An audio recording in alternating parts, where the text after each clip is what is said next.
They say that Pilates doesn't get easier with time. It actually gets harder because you learn how to do it better.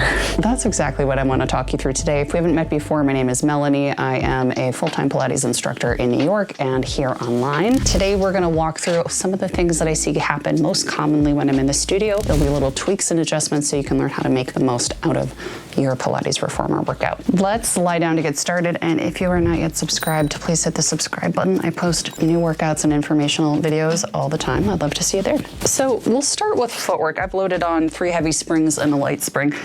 If you are a member of my membership, you probably have heard me go on about how much I love footwork, the #1 footwork fan club member. It's an exercise that you'll typically see come first in a Pilates reformer class order. It's used for warm-ups, used to connect our lower body to our core, which is really, really fantastic. It's a foundational exercise, but there are things that happen a lot of the time that can make this less effective for people. And the biggest one I see is foot positioning on the bar. Now, with footwork, our whole goal is to really zero in on the alignment of our feet with our knees, with our hips. You use the muscles of our feet, our legs, and our core to move the carriage back and forth. I'm sure you've seen this one in action.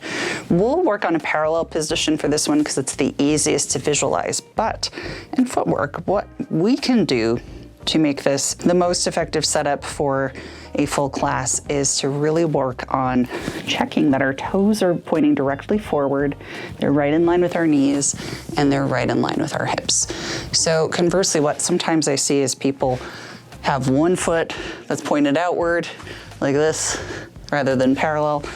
They may be rocking out on the outside of the feet or rocking inward on the side of the feet. The other thing I see happen sometimes is the knees may come really close together or they may start to turn out. What that does as we start moving over time is when the toes are out of alignment with the knee or the knee is out of alignment with the hip, it starts to put undue pressure on our joints. So when we're going through our footwork, we really want to take stock of where the knees need to be pointing, make sure the toes fall right in line with that and that the hips are rotated to match. So another position we can see that in is if we were supposed to be in our wide stance or second position, if the knees are pointing outward, we want the hips to wrap out and the toes to follow too.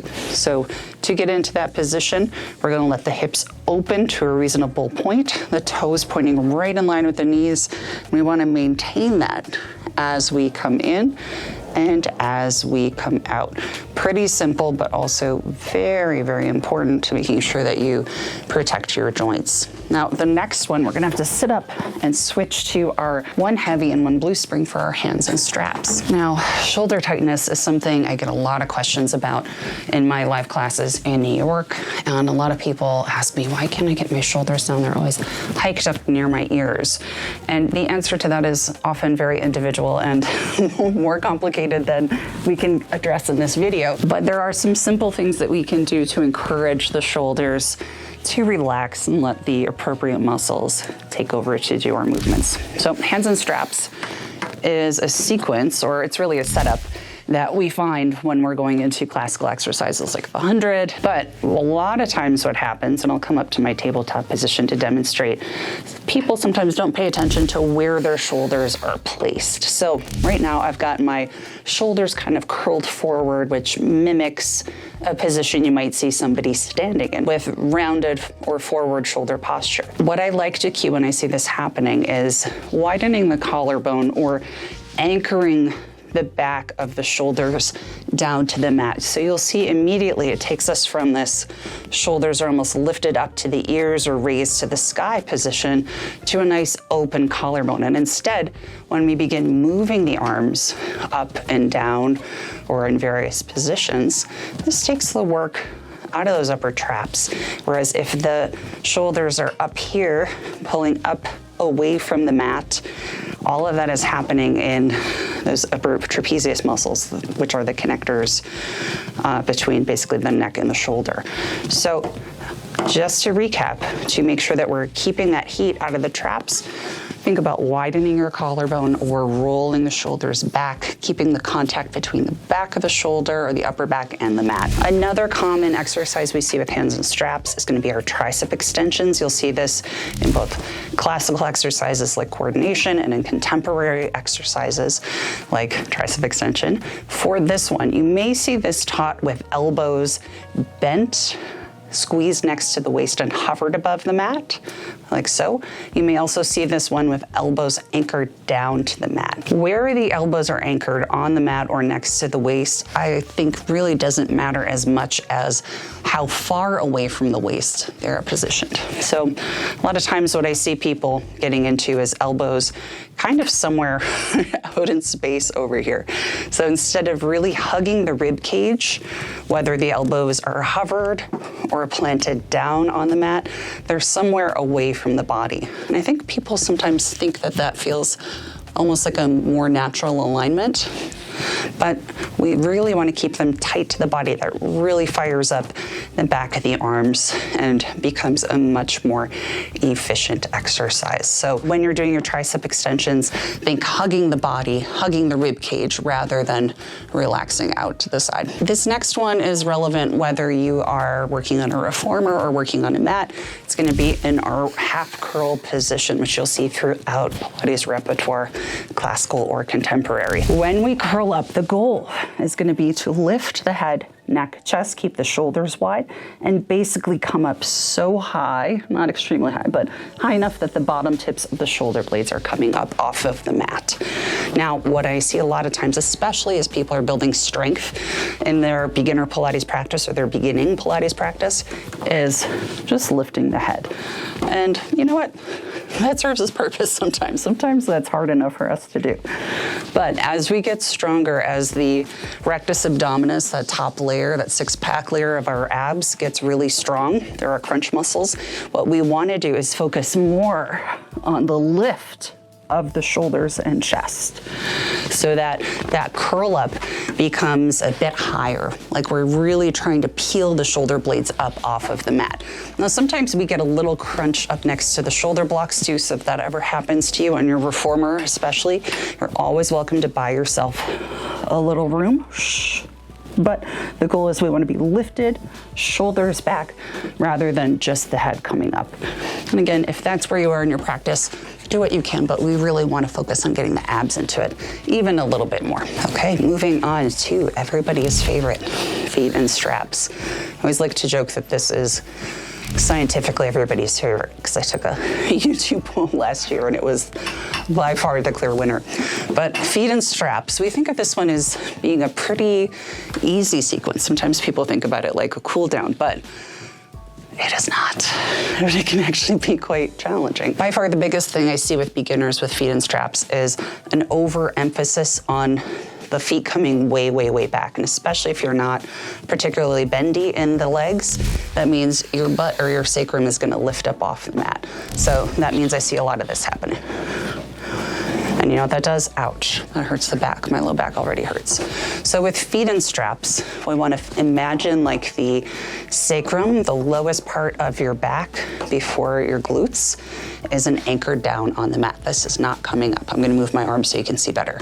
So we're going down. As we come up, it's almost like I've got a weight, an anchor in that tailbone. If you don't have the hamstring flexibility to get the legs all the way up to 90, stop wherever you need to in order for the legs to come up and the sacrum to stay heavy. That is going to give you much more benefit than bringing the sacrum up and the hips up, in that we're going to actually feel the stretch of the hamstrings as the legs come up, and then have to activate as well from that end range of your motion, range of motion, there it is, rather than rolling into this kind of awkward low back curl. Speaking of our feet and straps, leg circles are a really big deal for a lot of people. Folks love this exercise. It's a nice release as well as being pretty activating. But what I see happen a lot of times is people just kind of sink into their range of motion and don't control the movements all the way around. However, it can be so much more meaningful if we really focus on, at first, limiting the size of the circles to the point where we have full control over the range of motion, not just in terms of how far the legs go out and around, but also how much we're controlling through the abdominals. Something I also counsel my clients to pay attention to, especially the folks I work with in private sessions, I should say, is really focusing on where in your range of motion you might lose control. So that could be a number of things. That could be one section you just sort of whip through, one part of your circle you just kind of whip through or feel like you're relaxing into the circle. It could also be you start to arch the back at a certain point instead of controlling through the pelvis. So a good way to suss that out is to really focus on slow and steady movements. So keeping it really, really controlled, really focusing on making sure that each little segment of these circles, you're feeling the muscle activation and you're not relying on momentum or the retraction of the springs to bring your legs around. I encourage you, it's your workout. You're spending the time to get the most out of it. Really get curious and inquisitive about what's happening in your body as you're doing these movements and observing where you have control and where you don't. So to recap, as you are practicing your leg circles, pay attention to where you might start to lose control in your range of motion and really pay extra attention to slowing down and controlling those sections. And if it's full chaos, lack of control, you can also focus on keeping the circles a little smaller for a while. Next up, a quick tweak for short spine, which is another big favorite for people. So in short spine, also known as short spine massage in the classical Pilates repertoire, we lift the hips up as the feet go overhead. We bend the knees in toward the chest and then we roll down. Where we want to be is lifted up onto the upper back, but not so high that we're crunching the shoulders. So you'll see the sacrum is not wildly lifted as I go through that lift up, but sometimes, especially for the overachievers in the room, myself included, we want to go up so high that it actually puts pressure on the neck, and ouch, that already hurts. So instead of going all the way back, imagine that as the feet come up and overhead, you stop at the point where you feel the weight balanced between the shoulder blades. And if that means your hips are not lifted super, super high, that's okay. It doesn't have to be the prettiest picture in the world. We just want it to be placed appropriately. So with your short spine, don't sacrifice height of the feet with safety of the neck. Keep it at a reasonable height. Make sure that your weight is anchored right on your upper back, not all the way back up on your neck. All right, last but not least, today we're gonna workshop side lying leg positioning, which if you haven't paid attention to this in the past is a game changer. So coming to lie down on the side, I'm gonna place the strap on top of my top foot here, but this will apply whether or not we have the reformer or if we're on the mat. For this one, whenever we're side lying, it's important to think about making sure that the waist is not collapsed into the mat underneath you. Now, what does that mean? Right now, there's full contact between my waist under my ribs and the carriage bed underneath me. The impact of that is my pelvis is really rocked up almost toward my left shoulder here. This is my left side on top. So when we're moving, we want to encourage really balanced, aligned positions, right? So we will think about pressing the top hip away to get into a more neutral pelvis position here. What that does is that lengthens out through the waist. It also lifts up through the ribs underneath me, and you may be able to see on camera here a little bit of light underneath my waist. So the goal here is we want to try to get the top hip stacked over the bottom hip and the ribs nice and aligned. So I'm not sinking down, I'm not arching up. I'm basically as I would be standing on the ground. Now what this allows us to do is as I begin doing my side lying leg work, whether that's up and down or pressing side to side, if I'm able to maintain that rib position, it really isolates the work in the glutes and thighs where we want it, and it also forces the core to really have to come on and do its job of stabilizing as we're doing this leg work. However, is it easy to collapse down into the mat to get the support of your torso pressing into the bed? Of course it is.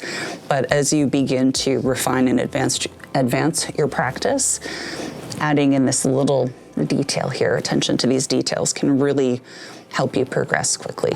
So to recap, whenever you're doing any sideline work, whether it's on the reformer or on the mat, make sure that you are pressing your top hip away, lengthening through the top of the waist, and maintaining that lift of the bottom ribs. So I could talk about this forever, but that's all the time we have for today. If you would like to see more of another video, I'll link down below that walks you through 4 additional form mistakes I see and how to correct them. And as always, please check out my channel membership. I have over 100 exclusive videos. We go into tons of detail like you saw here in the context of live, real workouts with tons of challenge, cool props, all sorts of good stuff, weekly workout plans as well. If you want to check out that video with more form mistakes, I'll include it down here. Thank you guys. See you soon.